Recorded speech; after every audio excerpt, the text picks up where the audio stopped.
Chapter 31. Something about Gunner's command unstuck my feet and allowed me to slip out of the SUV without waiting for my companions to follow. But electricity pulsing against my skin promised werewolves were fast on my heels as I turned into the first of several alleys too narrow for a vehicle to traverse. I'd have little time to cover up any Fox-related lapses before the quartet reached my sister's side. And, in the end, Gunner's proximity turned out to be an asset rather than a hindrance, because as I barreled around a corner without bothering to scout for danger, a growling werewolf stepped directly into my path. His distinctive scent of strawberries and asphalt was entirely unfamiliar, suggesting he wasn't one of the dozen or so shifters I'd smelled within Gunner's compound. Meanwhile, the greedy smile on his face suggested he had a very specific idea of what to do with me.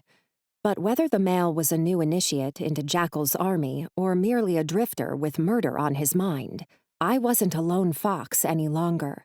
Instead, pounding footsteps behind me soon turned into 4 angry shifters, surrounding me in their midst. And before I could speak, Gunner reached out and smacked the strange male upside the head.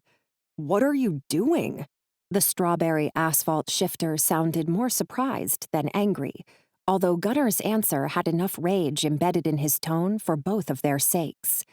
"Preventing you from making a very unfortunate mistake," the alpha answered. Gunner's body seemed to double in size as he loomed over the other shifter, and, predictably, the weaker wolf cringed away from his alpha's disdain. "I told you to keep Ransom back home in safety, and the backup I requested was meant to block off the Warren's perimeter only. Why are you here rather than with him?" "Chief Ransom decided—" I didn't bother waiting for what seemed inclined to turn into a string of excuses, because if this male was an Atwood werewolf, then I had no need to hang around and listen to the dressing down of a subordinate. Kira's life hung in the balance, and I had more important places to be.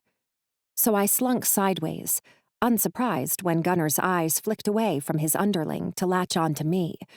He didn't call me back, though, just nodded at his men to stick to my heels as he finished his own task. "The early one wins," Mama murmured, as my feet once again slid silently over snow-lined pavement. And I didn't even flinch this time, just continued winding through the maze of alleys that stood between me and my ultimate goal. Because I was beginning to guess where the twists and turns were leading me. Sure enough, moments later a grand old opera building rose mid-block, its slightly decaying edifice elegant against the snow. I didn't need to check the address to know this was where Ma Scrubs had stashed my sister. Not when the derelict structure should have been empty. And yet a string of large footprints led up to and away from the front door. An equal number of people appeared to have walked out as had initially entered, but I didn't take that assumption for fact.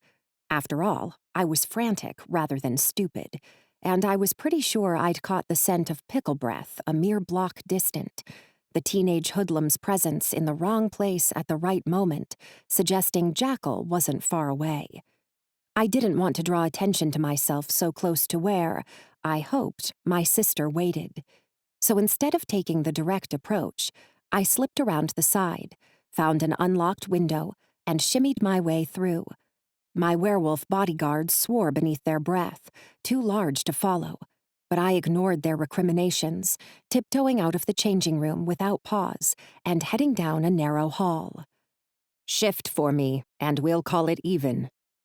The voice emerged as I neared the stage entrance, robotic, uninflected, as if someone had used a computer to anonymize their existence. Meanwhile, I smelled my sister's terror, but caught nothing else beyond stale notes of long-absent beings filling the massive space. My fox senses bade me to scout the surroundings further, to spend time figuring out what kind of trap waited for me atop the stage. But Kira gasped, and I didn't hesitate. Instead, I stepped out into the open and saw the sister I'd sworn to protect dangling 20 feet above my head at the end of a rapidly fraying rope. "Kira, shift!" I yelled up at her, vaguely taking in the laptop lying near my feet. The screen was blank, the webcam pointed toward the ceiling. Someone had gone to a great deal of effort to capture the visual of a shifting kitsune, and yet that still appeared to be the only way for my sister to escape from the deteriorating harness that rucked up beneath her armpits. "I can't," Kira moaned, her face so white it might as well have been coated with the snow still falling outside the theater. "I sold the star ball to Ma Scrubs so we could pay our bills. I trusted her, so I followed her out of the park like an idiot when she came up to me today." Kira caught her breath against a sob, straightened her spine, then returned to the matter at hand. "So I can't shift now," she informed me. "Not without Mama's star ball. I could untie the knot, but then I'd just fall." And now the entire messy endeavor finally made sense. That was what Ma Scrubs had initially pawned off on the killer. That was what the shadowy being was trying to find a way to unleash. The true power of a kitsune's starball. Magic that could move at least metaphorical mountains, if placed in the wrong hands. The repercussions of fox shifter magic entering the mainstream were potentially earth-shattering, but I couldn't find it within my heart to care at the moment. Instead, I eyed the series of catwalks that would allow moderately easy access to the space near the ceiling.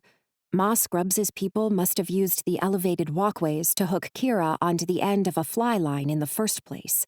I could just follow their lead and reel my sister in using the reverse of their actions. Or so I guessed in the split second I spent taking in the setup. Unfortunately, the rope my sister dangled from had been sawed 3/4 of the way through, and her weight now tested its limits. Even as I watched, yet another strand broke free. "My!" I'd been responding to my sister's distress cries since she was an infant, so I didn't need the tug on my gut to send me scurrying toward the ladder leading upward. My feet thundered across the first catwalk, even as I was plotting my approach, and I turned left to angle closer, only to find 20 feet of open air gaping between myself and the suspended child. Clever Ma. The old woman's helpers had strung Kira up, then dismantled the most relevant part of the catwalk behind them. Of course they had. They wanted to ensure that the only way out of Kira's conundrum was to leap away in the body of a fox, which my sister couldn't do. But I could. "Untie the knots," I told Kira, knowing as I spoke that she would make short work of even pulled-tight tangles. After all, replicating Houdini's coffin in the river trick had been one of her favorite afternoon activities in lieu of homework. Well, without the underwater part, I'd had to put my foot down somewhere. Ignoring the urge to leap without looking, I gauged the distance even as I slipped out of my clothing piece by piece. I couldn't jump that far as a human, but it would be easy in vulpine form. Assuming Kira untied herself in the interim, my body slamming into hers should take us both to the catwalk on the other side. And after that, we'd be home free. "Look down," my sister demanded 1 second before I tugged at my starball and seized my animal form. My eyes flicked in the indicated direction, and I swore beneath my breath, as I noted 5 faces peering up out of what had formerly been an entirely empty audience hall.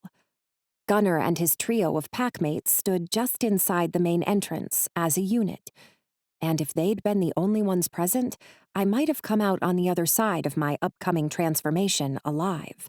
After all, my employer had proven himself thoughtful and trustworthy. Surely he'd understand that I wasn't evil merely because I'd been born allied with an inner fox. So it was really the 5th face that pulled the breath out of me. Ransom. I recognized Gunnar's brother from our fight at the arena. Knew even though the distance was too great to pick out his features, that the male's brow was lowered as he tried to understand what I meant to do. Because a wolf couldn't make the leap from catwalk to child, nor could a human. I'd only manage to save my sister if I took on the body of a fox. Gunnar might give me time to explain before tearing me to pieces. But his brother was a pack leader in charge of hundreds of werewolves. He'd toe the party line and sign my death warrant himself. On the other hand, a nearly inaudible snap promised that Kira's rope was fraying rapidly, and she was suspended above a spine-shattering expanse of unyielding floorboards.